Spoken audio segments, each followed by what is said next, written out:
amigos, ¿qué tal? Bienvenidos. Este es el segundo video del curso de Introducción a la Informática. Acá voy a hacer un paréntesis, ya que algunos de ustedes me preguntaron de qué va mi canal.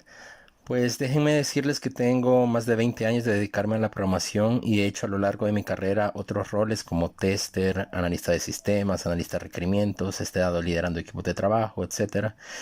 Y mi objetivo con este canal es transmitir mis conocimientos de manera gratuita de forma que ustedes puedan ir capacitándose y aprendiendo un poco de este mundo. Así que no olvides suscribirte para que puedas tener acceso cada vez que yo suba un nuevo video y recibir esas notificaciones. Sin más que añadir, empecemos. En la parte anterior describimos lo que es una computadora y decíamos que es parecido a una caja negra que representa un problema a resolver. Recibe datos de entrada y la computadora nos devuelve la solución como información de salida. Hoy nos centraremos en la parte del problema. ¿Cómo una computadora resuelve el problema que se plantea? Bueno, hay algo que se aplica muy bien en la computadora y es un dicho que dice divide y vencerás. Lo que haremos es transformar el problema grande que tenemos que resolver en otros problemas más pequeños, que sean tan pequeños que se convertirán en una sucesión de pasos que al final lo resolverán. A los pasos se les conoce como sentencias y el conjunto de sentencias que resuelve el problema se le conoce como programa. Un símil de un programa podría ser una receta de cocina.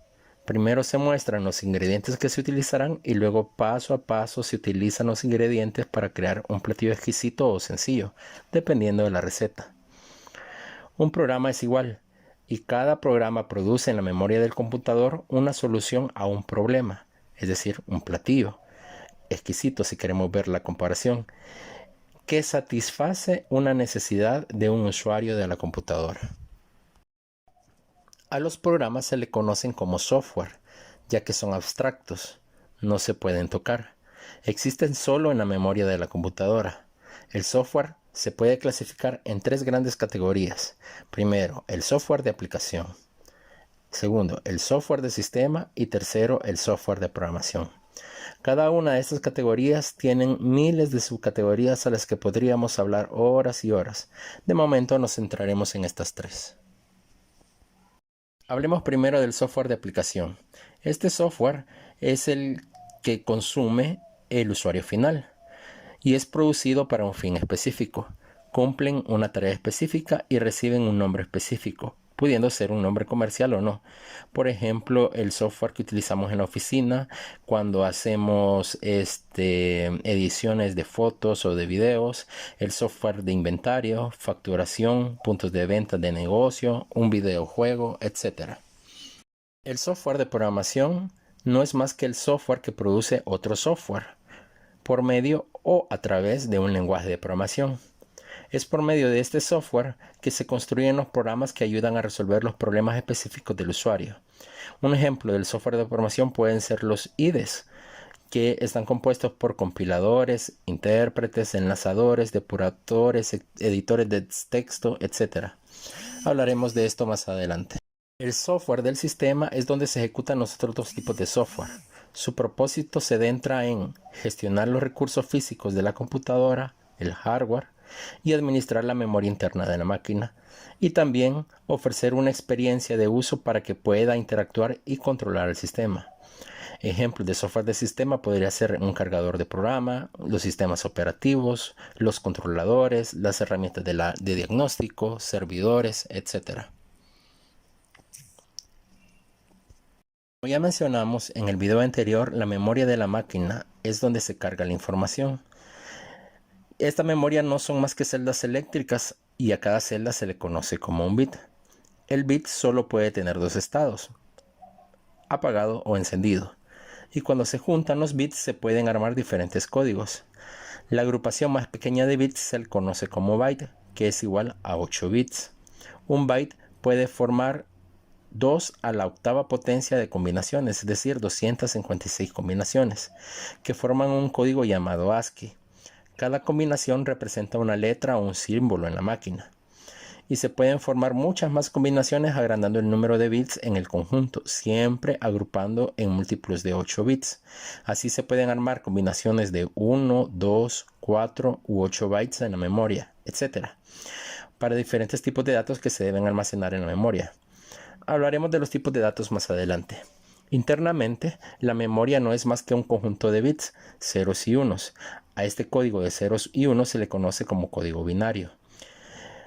Este código binario, junto con instrucciones que un CPU posee en forma nativa, es decir, que ya vienen incorporados en el hardware del chip, se le conoce como lenguaje máquina. Que las computadoras solo entienden lenguaje de máquina, sería muy difícil para un ser humano estar programando en código binario.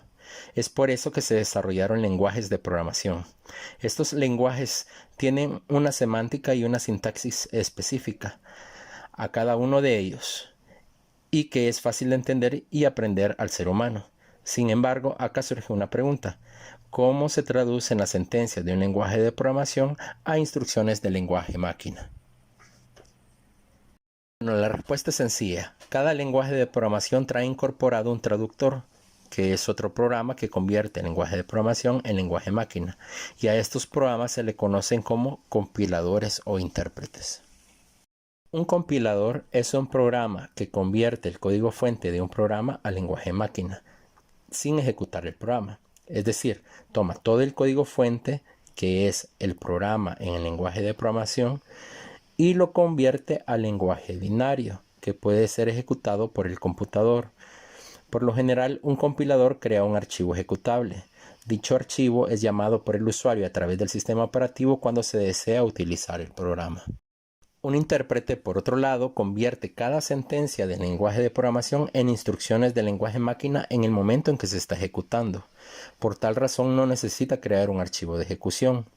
El usuario necesita llamar al programa intérprete desde el sistema y luego, por medio de este, ejecutar el programa. Un ejemplo de esto son las páginas web. El usuario llama al navegador y cuando se encuentra dentro del navegador se llaman las páginas web que se desean ver o ejecutar. La cantidad de instrucciones de lenguaje máquina que se requieren para ejecutar una sentencia de lenguaje de programación, los lenguajes de programación se clasifican en niveles. Se dicen que un lenguaje de bajo nivel es el que requiere pocas instrucciones de lenguaje máquina para que cada sentencia de lenguaje de programación se ejecute. Es por eso que está más cerca de ser un lenguaje máquina y es menos comprensible para un ser humano. Mientras que un lenguaje de alto nivel es el que se requiere muchas instrucciones de lenguaje máquina para que cada sentencia de lenguaje de programación se ejecute. Es por eso que un lenguaje de alto nivel es fácil de aprender al ser humano, dado que es más comprensible. Los entornos de desarrollo integrado, conocidos por sus siglas en inglés IDE, son programas que facilitan el desarrollo de software, dado que traen incorporados todas las herramientas de un lenguaje de programación necesita para crear un programa. Un IDE está compuesto por lo general por un editor de texto, que es donde el programador digita el código fuente, un depurador, que ayuda al programador a corregir errores lógicos y de sintaxis de un programa, un compilador o un intérprete, dependiendo de si el lenguaje de programación es interpretado o compilado, un enlazador que enlaza el código fuente con las librerías internas del lenguaje y otras herramientas que faciliten el desarrollo del programa. Para finalizar este video diremos que los programas no se crean solos, son creados por una persona, desarrollador, programador o una empresa. Los autores deciden cómo distribuir sus programas por medio de licencias, que no es más que el permiso de poder utilizar el software en una máquina. Y aunque muchos recurrimos a la piratería por falta de dinero, lo importante es saber que existen alternativas que no son costosas. A continuación te detallo los tipos de licencias. Software libre, que son las aplicaciones disponibles para ser utilizadas, copiadas, modificadas y distribuidas por cualquiera. El copyleft, al igual que el software libre, puede ser utilizadas por cualquiera, pero no modificadas o distribuidas. La licencia GPL, dirigida a Linux, y limita la distribución e integración de este software. Una licencia de tipo Debian es como una redistribución libre donde el código fuente debe ser incluido y poder ser redistribuido. El BSD contiene pocas restricciones sobre el uso, alteración y redistribución del software. Cuando es de dominio público es que hay un software sin copyright, que es semilibre, que no es libre pero permite ser usado por otros usuarios. Existe el freeware, usada para programas que pueden ser redistribuidos pero no modificados. El comercial, que es el desarrollado por una empresa con el objetivo de generar ganancias. Y también hay versiones trial de pago distribuidas de manera gratuita por un tiempo.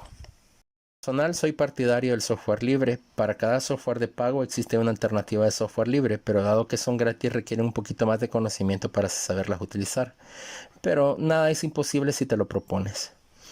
Bueno, hasta acá nuestro video de este día. Si tiene alguna duda, consulta o sugerencia, no dudes en comunicarte conmigo por medio de las redes sociales que te compartiré en la descripción de este video. Saludos y hasta la próxima.